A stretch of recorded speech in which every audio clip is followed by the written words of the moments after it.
My coworker found a bag of bloody money on the night train. The scary part wasn't the money, it was the fact she didn't even blink. It's 3 in the morning and the last commuter train of the night has a specific kind of silence. It's not peaceful. It's heavy, thick with the ghost smell of 1,000 strangers' days, stale perfume, damp wool, and the sharp, chemical tang of the industrial cleaner we use. That citrus-scented crap that's supposed to smell like sunshine but just smells like a hospital's waiting room. I've been on this cleaning crew for 2 years. You get used to it. You get used to the rhythm, sweep the trash, wipe the seats, mop the floors from one end of the car to the other. You put your headphones in, you zone out, you become a machine. My partner, Veronica, is a better machine than I am. She's probably in her late 50s with tight gray curls and a face that seems permanently braced for bad news. We don't talk much. We've never had a conversation that wasn't about who was taking the trash out or whether the supply closet had been restocked. She moves with this quiet, unnerving efficiency, never a wasted motion. Tonight was no different. I was working my way from the back of the car and she was coming from the front. We'd meet in the middle. I watched her, the way I always do, as her mop glided under a row of seats. Swish, swish, back and forth. Then the mop head caught on something. A brown paper package, the kind you get a sandwich in, slid out into the aisle. It was crumpled, forgotten. Standard night train trash. But then the nudge from her mop handle caused the folded over top to flop open. My own mop stopped mid-swing, my breath just caught in my throat. It was money, stacks of it held together with thick rubber bands, 50s, maybe hundreds. And the top stack, the one staring right up at the grimy fluorescent lights of the carriage, was soaked through with something dark. It wasn't wine, it wasn't ketchup, it was blood. Dark, rusty, almost black at the edges where it had dried into the paper of the bills. My heart was a drum against my ribs, I couldn't move. I couldn't breathe, all I could do was stare at that package and then at her. And this is the part that I can't get out of my head. Veronica looked down. Her eyes, empty and tired, rested on the bag for maybe a full second. There was no gasp, no widening of the eyes, no flicker of shock or fear, nothing, she just looked. Then, with the same casual disinterest you'd use to push a stray napkin out of the way, she used the end of her mop handle to gently, deliberately, push the package back into the deep shadow under the seats. Then she kept mopping, swish, swish, right over the spot where it had been, as if it were nothing more than a crushed soda can, as if it had never been there at all. That single, silent action broke something in my brain. The rest of the shift was a blur. I went through the motions, my hands working on autopilot, but my mind was stuck in a loop, replaying that moment. The bloody money, her blank face, the gentle nudge of the mop, it didn't make any sense. Every nerve in my body was screaming danger, wrong, get out, but she just kept cleaning, her expression as placid as a stone. The next few nights were torture. Sleep didn't really come, and when it did, it was filled with dreams of empty train cars and the coppery smell of blood. Work became a minefield of paranoia. I started watching her, really watching her, and everything she did seemed sinister.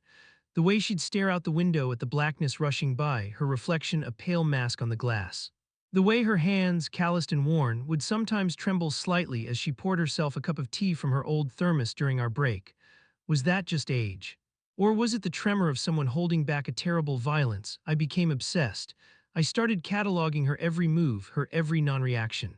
A couple of the other guys on the crew, young guys, were telling some stupid, loud joke and everyone cracked a smile. Except Veronica. She just sat there staring into her cup as if they were speaking a foreign language. It wasn't just that she wasn't amused, it was like the sound didn't even register with her. My mind started building stories, each one more terrifying than the last. Was she some kind of cleaner for the mob? Did they leave drop-offs for her on the last train of the night? Was she the one who made the messes that needed cleaning?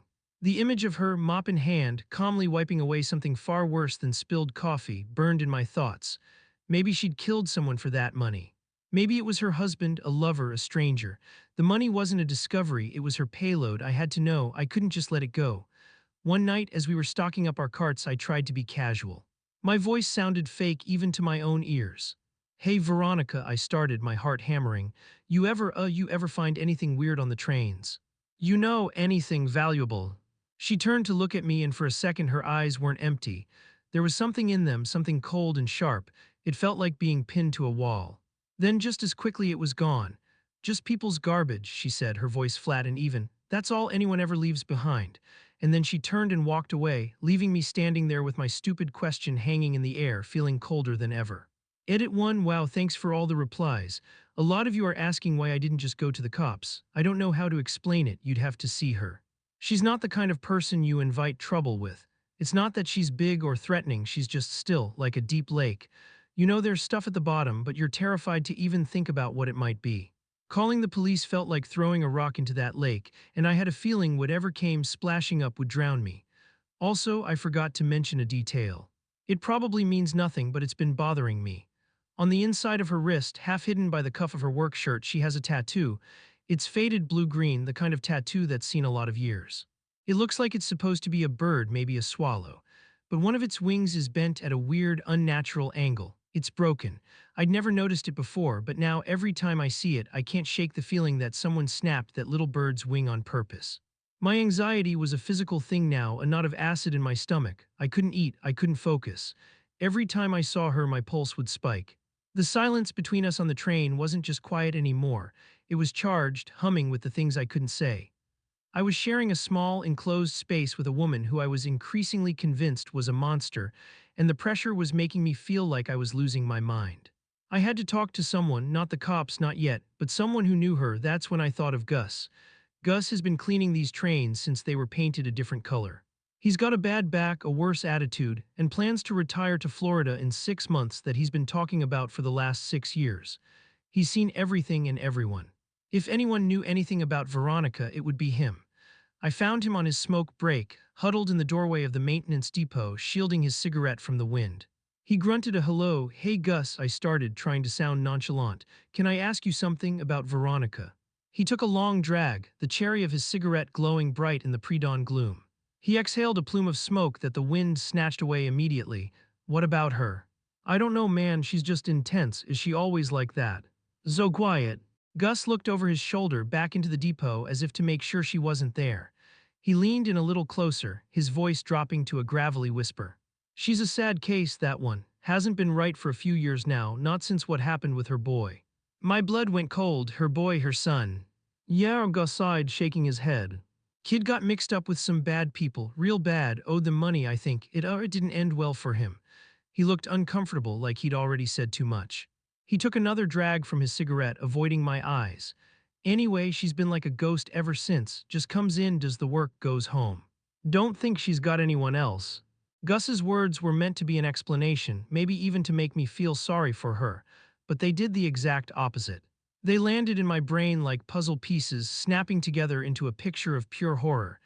Kid got mixed up with some bad people, owed them money, it didn't end well for him. And then the final, terrible piece, a bag of blood-soaked cash hidden under a train seat. A wave of nausea washed over me. The vague, shadowy monster I had imagined, the mob enforcer, the cold-blooded killer, suddenly had a face, a motive, and a victim. It wasn't a stranger's money, it was her son's. And the blood, oh God, the blood was his too. Gus said it didn't end well for him. My twisted, terrified mind filled in the blanks. What if it was Veronica who ended it? What if her son came to her, a mess, in trouble, and instead of helping him, she took the money and silenced the problem forever? The thought was so vile, so monstrous, that I felt like I was going to throw up right there on the platform. The woman I worked with wasn't just a killer, she had killed her own child. That was it. The theory, insane as it sounded, took root in my mind and bloomed into a certainty. I was working alongside a filicide. The knowledge was a poison seeping into every corner of my life. I started seeing threats everywhere. The other day, she pulled out a small utility knife to slice open a cardboard box of cleaning supplies. The snap of the blade extending made me physically flinch. My mind flashed with an image of that same blade used for something else, and I had to lean against a wall, my vision tunneling. I was a wreck. My hands shook so badly that I dropped a full bottle of glass cleaner, the shattering sound making me yelp like a kicked dog. Gus told me I looked like I'd seen a ghost. I just nodded, unable to tell him that I hadn't seen a ghost, but I was pretty sure I worked with the person who made one. The paranoia was a living thing, a parasite latched onto my brain, whispering that I was next. That I knew too much. That one night she'd turn that dead-eyed stare on me and I'd just become another mess for someone else to clean up. I knew I couldn't go on like this. I couldn't quit, I needed the job. I couldn't go to the police with a story about a weird look and a bag I couldn't even prove existed anymore. There was only one path left, as stupid and dangerous as it was.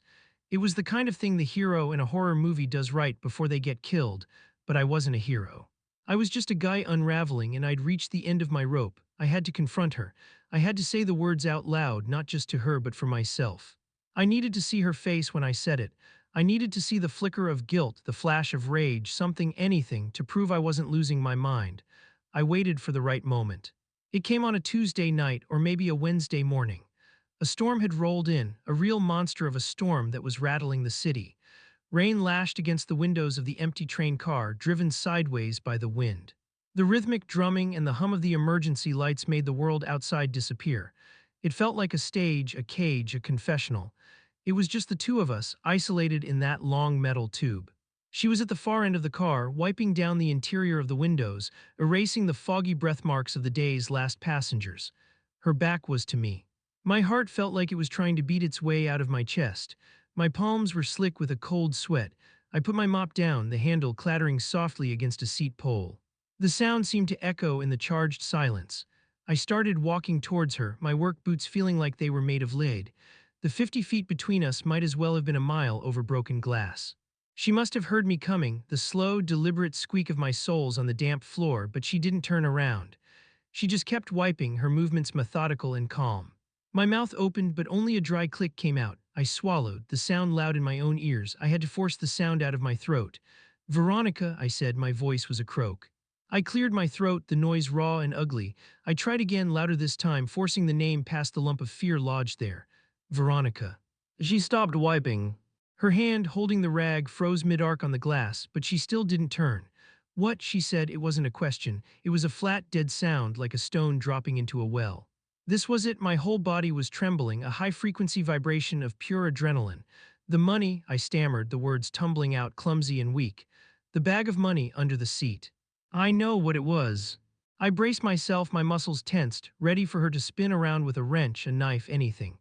But she just stood there, a rigid silhouette against the storm-streaked window. The silence stretched, thick and suffocating. She was giving me nothing. So I pushed the final, terrible stone off the cliff, my voice dropping to a harsh whisper that was somehow louder than a shout. "It was your son's, wasn't it? That was his blood on it, right?" She didn't move for a long moment. The only sound was the rain hammering on the roof of the train, a frantic, angry drumming that matched the rhythm of my own heart.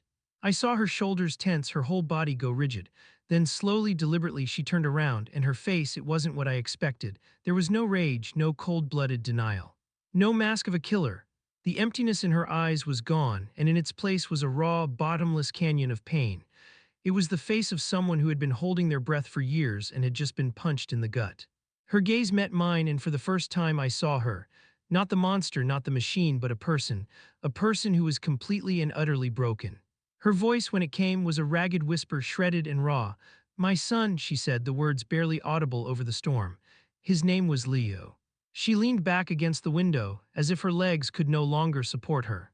The story came out of her not in a rush, but in broken fragments, pieces of a life she had been carrying alone in the dark. "He was a good boy," she started, her eyes fixed on something far beyond me, beyond the walls of the train. He made a mistake. He borrowed money from the wrong people. He thought he could handle it. He kept telling me everything was fine." Her voice cracked on the word fine. "That night, the night you saw the bag, he came to me, right here at the depot just before my shift started. He was a mess. He was bleeding." A single tear traced a path through the grime on her cheek. She didn't seem to notice it. "He shoved that package into my hands. He said it was everything. He said it was more than enough to pay them back. He told me he'd made a deal. He said he had bought us a way out." She took a shaky breath, wrapping her arms around herself.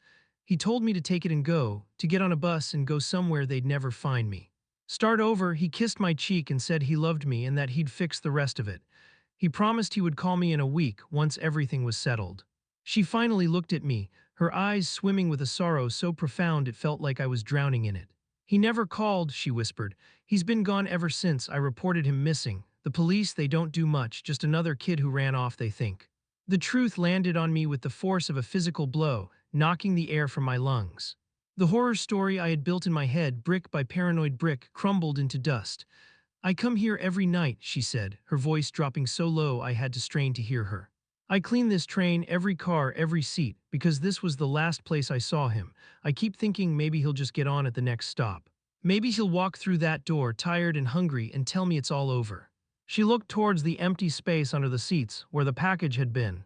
"I didn't push it away," she said, finally answering the question that had started it all. "I was just checking that it was still there. It's all I have left of him, that bloody, awful bag." "It's his promise." My own elaborate, monstrous fiction evaporated, replaced by a reality that was somehow 1,000 times worse. The silence that fell between us was different now. It wasn't my fear filling the space anymore, it was her grief. It was heavy, suffocating. I saw the broken bird on her wrist and understood. It wasn't a symbol of her violence. It was a portrait of her life. I had been staring into an abyss, but I had gotten it all wrong. The darkness wasn't in her, she was trapped in it, she wasn't a monster. She was a mother clinging to the blood-stained wreckage of her son's last promise. And I, in my self-righteous terror, had been picking at her wounds, turning her tragedy into my own cheap horror movie. A wave of shame so hot and intense washed over me that I felt dizzy. I wanted to apologize, to say something, anything, to fix the terrible thing I had done. But what could I possibly say? Sorry, I thought you butchered your son. The words died in my throat, choking me. After that night, the job became unbearable. The air between us was thick with her unspoken pain and my unspeakable guilt. We still worked in silence, but now the silence had a name. We'd pass each other in the narrow aisle and I couldn't meet her eyes. I'd see her staring out the window and I no longer saw a predator. I saw a woman waiting for a ghost. A few days later, she was gone. I came in for my shift and her locker was empty. Gus said she'd just quit. No notice, no explanation. She just vanished, like her son. The abyss I had glimpsed hadn't closed. It had just widened, swallowing her whole, leaving me standing on the edge looking in. I still clean the trains every night, but I can't look under the seats anymore without feeling a cold dread. Not of what I might find, but of the stories that lie hidden in the dark, waiting for a witness. Final update, she's gone. Gus said she didn't even pick up her last paycheck. The police came by the depot last week. They were asking questions about a missing person case. Her son, Leo. They found a body in the river. It was him. I guess that's that. Thank you all for listening. I don't think I'll ever forget the look in her eyes. It's one thing to imagine monsters. It's another thing entirely to realize you've been haunting a ghost.